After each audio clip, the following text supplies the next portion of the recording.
Em destaque no Panorama CBN, governo dos Estados Unidos aplica sanção contra 2 brasileiros acusados de elo com o PCC. Polícia Federal apreende R$400 mil em dinheiro vivo na casa de aliado do líder do PL na Câmara. Justiça da Itália manda caso de Carla Zambelli começar do zero. Flávio Bolsonaro diz que Michelle está desinformada sobre vídeo que cita festas de Vorcaro e diz repudiar fala machista de aliado da família. Inglaterra se classifica com 2 gols de Harry Kane, que ultrapassa Pelé em gols nas Copas.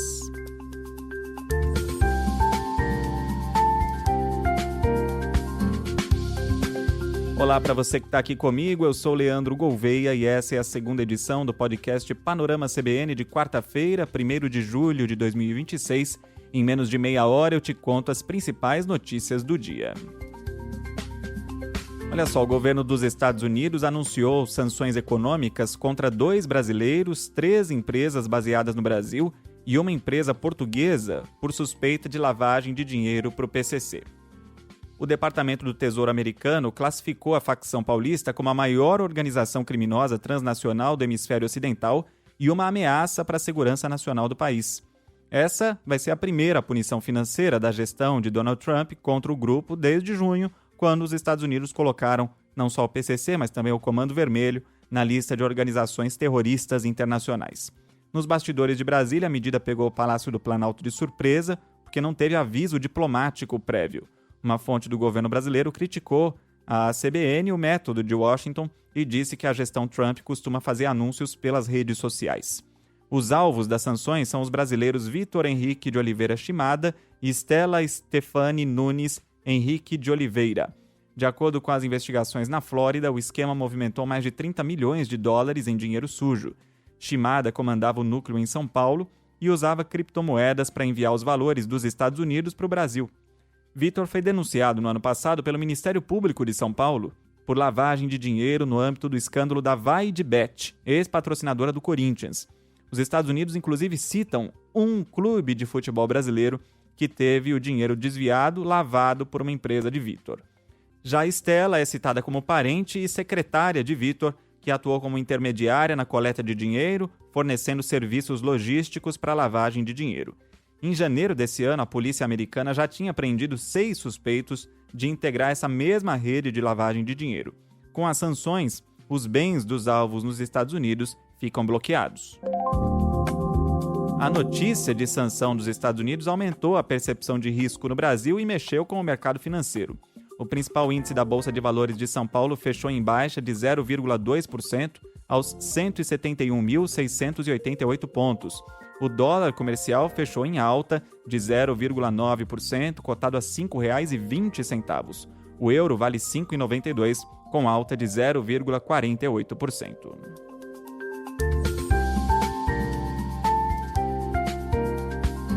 E a Polícia Federal fez uma operação que mirou aliados do líder do PL na Câmara, Sóstenes Cavalcante. A terceira fase da operação Rent a Car, batizada de Galho Fraco 2, apura se aliados do deputado federal forjaram a escritura de um imóvel para tentar justificar o dinheiro que foi apreendido com ele no ano passado. A suspeita é de que o esquema usava dinheiro público da cota parlamentar para o aluguel de carros de forma fraudulenta. Na casa de um advogado ligado a Sóstenes, a Polícia Federal apreendeu cerca de R$400 mil. Havia notas escondidas em caixas e até dentro de um livro falso de direito.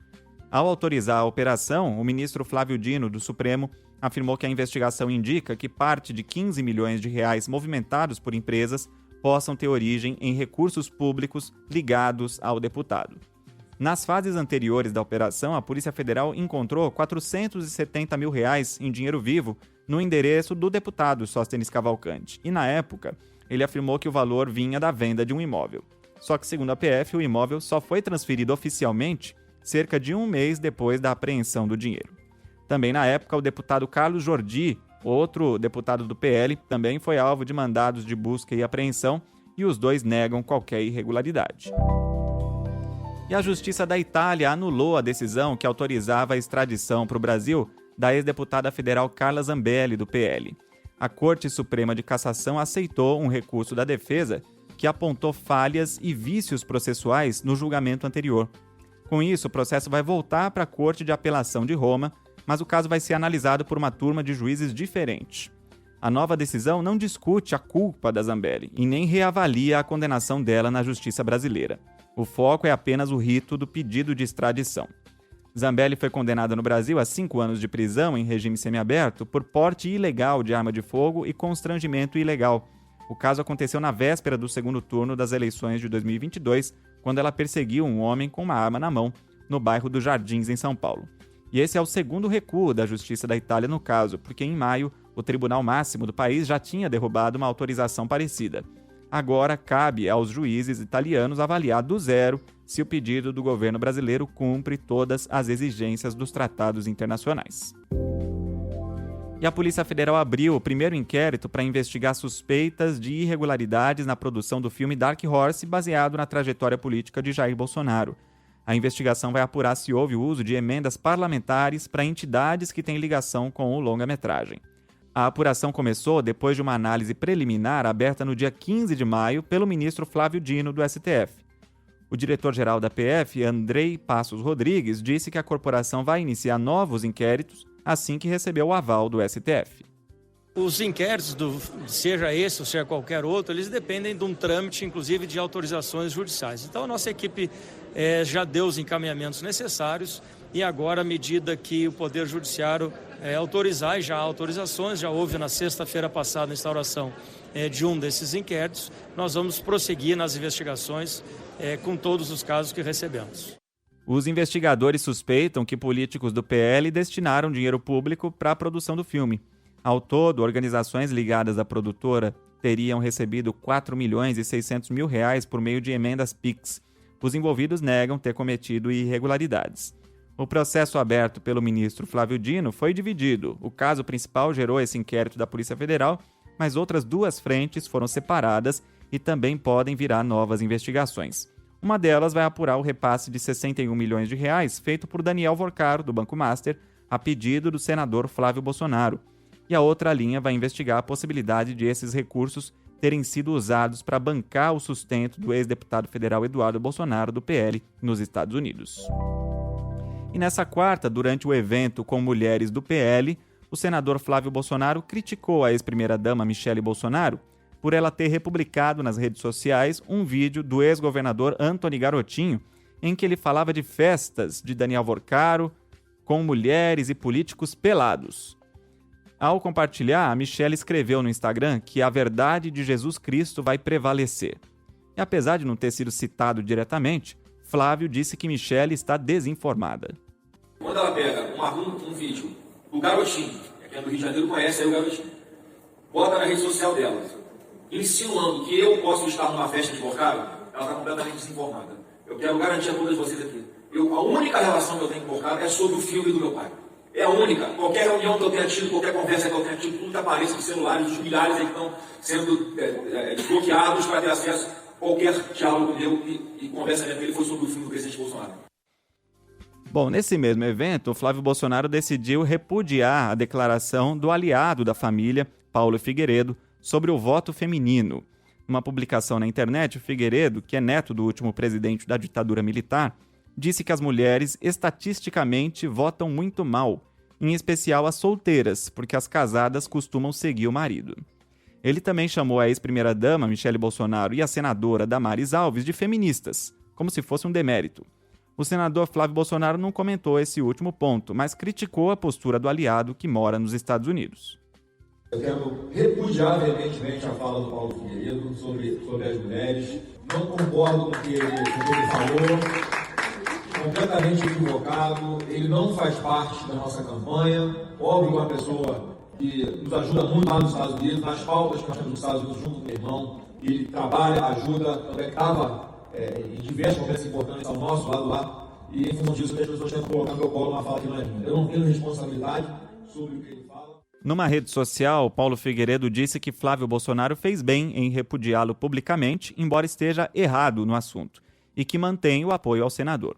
Segundo a coluna da jornalista Malu Gaspar no Globo, uma das principais queixas no entorno da ex-primeira-dama era justamente que Flávio Bolsonaro não tinha repudiado até agora os ataques contra ela e a senadora Damares Alves, vindos dos aliados bolsonaristas nos Estados Unidos. O desgaste provocado pela declaração de Paulo Figueiredo e também pela crise de Flávio com Michele esvaziou parte dessa reunião política do grupo. Pelo menos 2 lideranças importantes faltaram ao encontro. Não só a Michele, e também as conselheiras que preferiram não comparecer, a senadora Damares Alves, do Republicanos, e a senadora Tereza Cristina, do Progressistas. De acordo com a assessoria de Tereza Cristina, que foi ministra da Agricultura no governo de Jair Bolsonaro, a ausência aconteceu por causa de um compromisso que já estava marcado na CNI, a Confederação Nacional da Indústria. Apesar dos desfalques, o pré-candidato reuniu outras aliadas da ex-primeira-dama. A ideia do encontro é tentar vencer justamente as resistências do eleitorado feminino. E uma das presentes foi a vice-presidente do PL Mulher, a vereadora Priscila Costa. O nome dela tem sido motivo de divergência entre Michele e Flávio, porque enquanto Michele quer lançar Priscila como candidata ao Senado pelo Ceará, o grupo de Flávio Bolsonaro prefere o nome de Alcides Fernandes, do PL, que é pai do presidente do partido no Ceará, o André Fernandes. Tudo isso naquela composição com Ciro Gomes como candidato ao governo do Ceará. Quem também compareceu foi a deputada federal Bia Kicis, do PL, que é uma das cotadas para a vaga de vice de Flávio. Na chegada, as aliadas tentaram minimizar essa polêmica com o Paulo Figueiredo. Uma das lideranças femininas da legenda, a deputada Júlia Zanata, do PL, disse que não cabe a Flávio desautorizar as manifestações de aliados e defendeu a liberdade de expressão.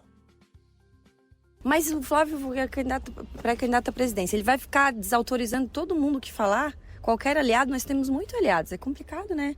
Você ficar desautorizando. A gente aqui no nosso campo da direita, a gente preza pela liberdade, porque as pessoas possam falar o que elas quiserem, entendeu? Então, se alguém quer repudiar a fala do Paulo Figueiredo, que faça do Paulo Figueiredo. O Flávio não tem nada a ver com isso. Agora eu vou ser culpada também pela fala dos outros? Todo mundo que é amigo do Paulo vai ser culpado? Eu sou amiga do Paulo Figueiredo. A deputada também evitou comentar a possibilidade de Michele desistir de concorrer ao Senado. Sobre a saída da ex-primeira-dama do comando do PL Mulher, ela disse que entende a situação por causa do desafio de Michele em cuidar de Jair Bolsonaro. A Michele desistiu da presidência do PL Mulher na terça, depois que eu gravei o Panorama, e agora o braço feminino da legenda fica sem comando. A ex-primeira-dama também avisou a aliados que vai deixar de concorrer ao Senado nas eleições. E o presidente Lula reforçou os laços políticos e pessoais com o senador Jacques Wagner, do PT da Bahia, durante um evento na cidade baiana de Alagoinhas. Lula disse que, embora as pessoas não escolham a família, ele escolheu os aliados políticos no estado. A reverência pública acontece uma semana depois de Jacques Wagner deixar o cargo de líder do governo no Senado. Ele pediu para sair da função depois do nome dele aparecer em investigações da Polícia Federal sobre uma suposta atuação em favor do Banco Master. Tem uma coisa na vida que a gente não escolhe. A gente não escolhe pai, a gente não escolhe mãe, a gente não escolhe irmãos, a gente não escolhe irmãs, mas a gente escolhe companheiros. E aqui na Bahia eu tenho companheiros de longa data. De longa data. O que representa para mim a minha relação com Jacques Wagner, a minha relação com o Rui Costa, a minha relação com o Jerônimo, a minha relação com vários deputados que estão aqui. Esse evento aí na Bahia foi o anúncio da inauguração do Hospital Estadual do Litoral Norte. E aí o senador Jacques Wagner agradeceu a liberação de dinheiro federal para o estado e elogiou a parceria com o governo federal. O governo Lula vem intensificando as agendas no Nordeste, que é a principal base eleitoral do PT, para colher os frutos políticos de obras de infraestrutura e saúde, como a entrega desse novo hospital. E o pré-candidato à presidência pelo PSD, Ronaldo Caiado, anunciou como candidato a vice o presidente nacional do próprio partido, o ex-ministro e ex-prefeito de São Paulo, Gilberto Kassab. O anúncio foi feito em um evento na sede do partido em Brasília, 20 dias antes do início das convenções partidárias que vão oficializar as candidaturas para as eleições de outubro. A decisão de lançar uma chapa pura, quer dizer, formada por integrantes do próprio partido, foi tomada porque a pré-candidatura de Caiado tem encontrado dificuldades para fechar alianças com outras legendas. Caiado reforçou que a composição é uma alternativa para enfrentar o atual governo em um eventual segundo turno. Se nós chegarmos no segundo turno, Nós teremos os votos dos independentes e nós ganharemos e bateremos o Lula no segundo turno. Se o Flávio chegar no segundo turno, com todo o respeito que ele merece, nós sabemos que realmente é tudo que o Lula quer. E governar o Brasil por mais 4 anos. Na última pesquisa do Instituto Quest, divulgada em junho, Ronaldo Caiado aparece com 3% das intenções de voto, empatado com Renan Santos, do Partido Missão. Além de Caiado, só o presidente Lula definiu até agora a vaga de vice, que vai permanecer com Geraldo Alckmin. A Petrobras reduziu em 14,5% o preço do querosene de aviação vendido para as distribuidoras. Esse é o segundo corte consecutivo no combustível das aeronaves, queda de 81 centavos por litro. A Petrobras explicou que a redução foi possível porque a pressão da guerra no Oriente Médio sobre o petróleo internacional diminuiu. Para se ter uma ideia do impacto desse conflito, em abril, a Petrobras tinha subido o combustível em 55% e em maio mais 18%. Nessa quarta, o petróleo no mercado internacional caiu pouco mais de 2%, negociado a $71, um valor bem próximo do que era antes da guerra.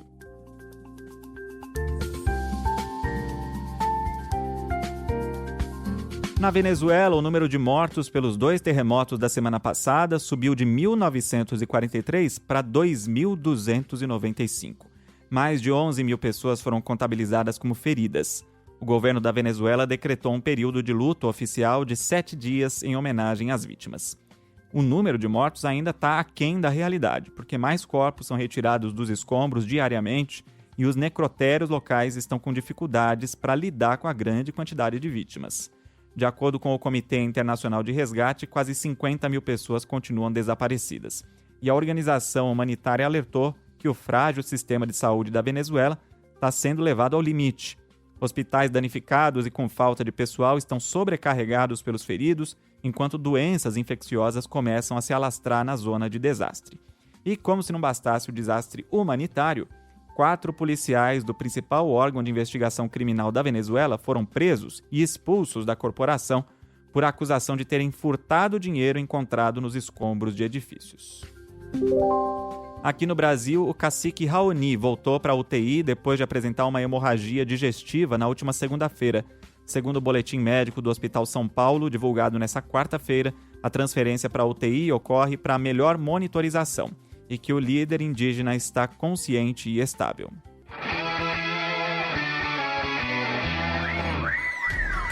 Na Copa do Mundo, a Inglaterra se classificou para as oitavas de final depois de vencer a República Democrática do Congo de virada, por 2-1, mais uma seleção que sofreu para passar. O craque Harry Kane marcou 2 vezes e alcançou a vice-artilharia da Copa com 5 gols. Em todas as Copas, Harry Kane tem 13 gols, ele ultrapassou o Pelé, que marcou 12 vezes. Agora a Inglaterra pega o México, que venceu o Equador por 2-0 e se tornou a segunda anfitriã da Copa a se classificar para as oitavas de final, depois do Canadá. O jogo entre México e Inglaterra vai ser no domingo, e quem vencer pode pegar o Brasil ou a Noruega na próxima fase. Que seja o Brasil, né? Agora, depois da derrota para o México, a Federação de Futebol do Equador disse que vai apresentar uma queixa à FIFA depois que torcedores mexicanos se reuniram em frente ao hotel da seleção até altas horas da madrugada, usando alto-falantes, buzinas e motocicletas para perturbar os visitantes. E o técnico da seleção do Equador, Sebastián Beccacece, pediu demissão. Também na terça, o atacante francês Kylian Mbappé igualou o número de gols do argentino Lionel Messi na competição, chegando a 6 gols. Ele marcou 2 na vitória da França contra a Suécia por 3-0. Agora a França vai pegar o Paraguai nas oitavas de final no próximo sábado. E o tenista João Fonseca avançou para a terceira rodada de Wimbledon depois de vencer o holandês Jasper de Jong, número 73 do mundo, por 3-0. As parciais foram de 6-1, 7-5 e 6-4. Com a vitória, ele enfrenta agora o russo Roman Safiullin, número 132 do mundo, na sexta-feira.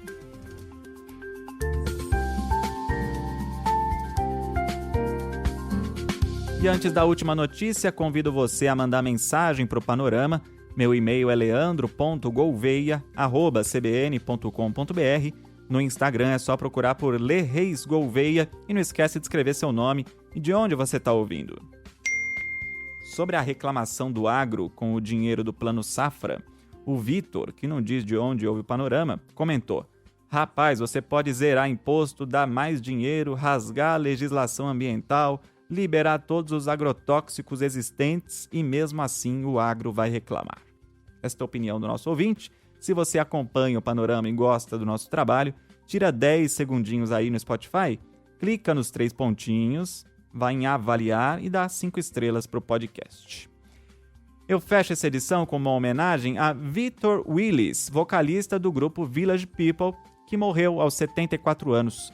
Ele é um dos autores de um dos principais sucessos do grupo, presente em toda festa de casamento que se preze.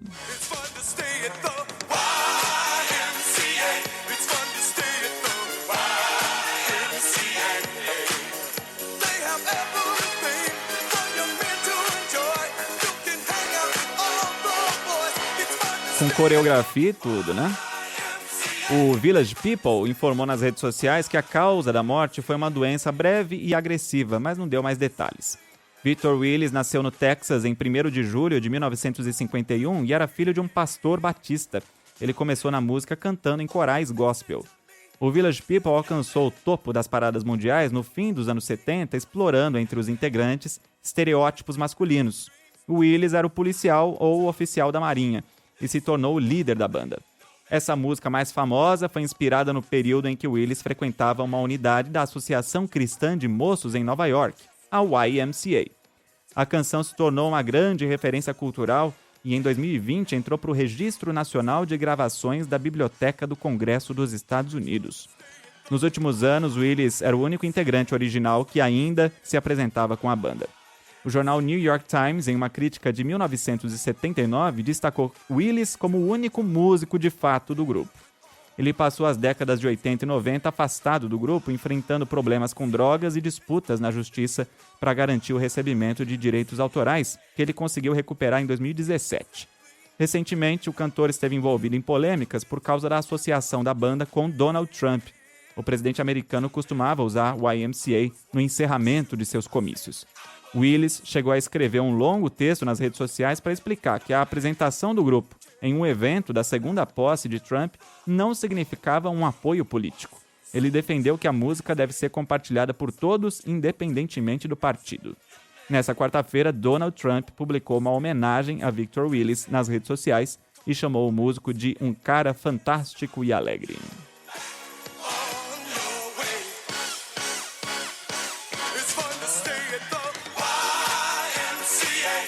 Com essa homenagem, vamos fechando este episódio do Panorama. A produção e o roteiro foram feitos por mim, Leandro Gouveia, e a edição e a sonorização por Daniel Mesquita, o Dom, matando a saudade do Panorama.